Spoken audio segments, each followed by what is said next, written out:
নমস্কার বন্ধুরা, মন ভরা কিচেনে সবাইকে স্বাগত জানাই। আমার আজকের রেসিপি বাঙালির অত্যন্ত প্রিয় ও পছন্দের আলু পোস্ত। আলু পোস্ত বানানো কিন্তু ভীষণই সহজ।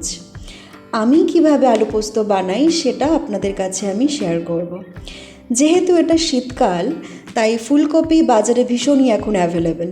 তাই আমি আলু ও ফুলকপি দিয়ে পোস্ত কিভাবে রান্না করতে হয় সেটাই আমি আপনাদের কাছে আজকে শেয়ার করব। আসুন দেখে নেওয়া যাক আজকের এই রেসিপিটা বানানোর জন্য যেটা লাগছে আলু, ফুলকপি। আলু এবং ফুলকপি আমি নুন হলুদ দিয়ে মাখিয়ে রেখেছি। তারপরে যেটা লাগছে পোস্ত, কাঁচা লঙ্কা আপনারা যে যেমন ঝাল খাবেন সে অনুযায়ী ঝালটা ব্যবহার করবেন। তারপরে নিয়েছি আদা কুচি, টমেটো কুচি, জিরে গুঁড়ো, আপনারা চাইলে গোটা জিরেও ব্যবহার করতে পারেন।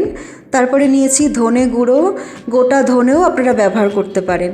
তারপরে লাগছে কাশ্মীরি লঙ্কা গুঁড়ো। এই প্রত্যেকটা উপকরণ আমি মিক্সিতে পেস্ট করে নেব।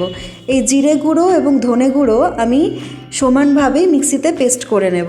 আপনারা যারা গোটা জিরে বা গোটা ধনে ব্যবহার করবেন সেটা তো পেস্ট করতেই হবে, কিন্তু আমি এখানে যেহেতু জিরে গুঁড়ো এবং ধনে গুঁড়ো ব্যবহার করছি সে কারণে আমি এটাও পেস্ট করে নেবো একসাথে, পোস্ত, কাঁচা লঙ্কা এবং যা যা উপকরণ দিয়েছি সেগুলোর সাথে। তারপরে লাগছে নুন, হলুদ এবং চিনি। সমস্ত উপকরণগুলো আমি মিক্সিতে পেস্ট করে নিচ্ছি। তেল গরম হয়ে গেছে, আমি আলুগুলোকে ঠিক এইভাবে ভেজে নিচ্ছি। আলু দিয়ে একটু নাড়াচাড়া করার পর বেশ কিছুক্ষণ আমি ঢাকনা দিয়ে রেখে দিলাম।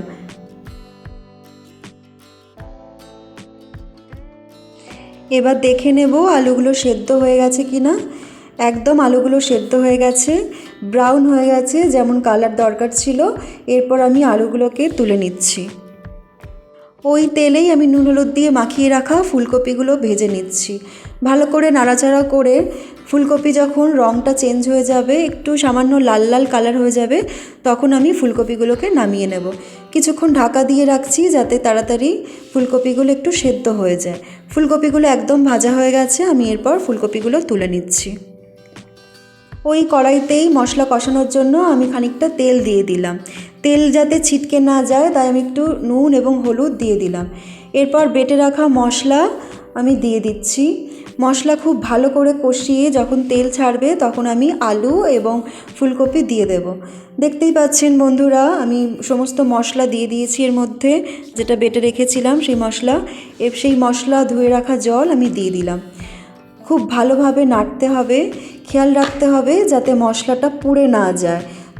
এরপরে দিয়ে দিচ্ছি 1 চামচ হলুদ গুঁড়ো।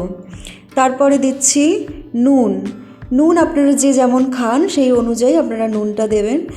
এরপর আবার ভালো করে কষিয়ে নিচ্ছি।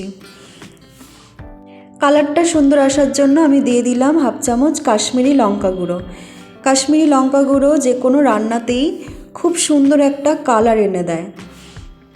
এরপর দিয়ে দিচ্ছি 1/2 চামচ চিনি। এই চিনিটা আপনারা অনেকেই অ্যাভয়েড করতে পারেন, কিন্তু রান্নার মধ্যে সামান্য একটু চিনি দিলে খাবারের স্বাদটা একটু বাড়ে, তাই জন্য আমি একটু পোস্তর মধ্যে একটু চিনি দিলাম। দেখতেই পাচ্ছেন বন্ধুরা, মশলাটা অনেকটা কষে এসেছে এবং তেলও ছাড়তে শুরু করেছে।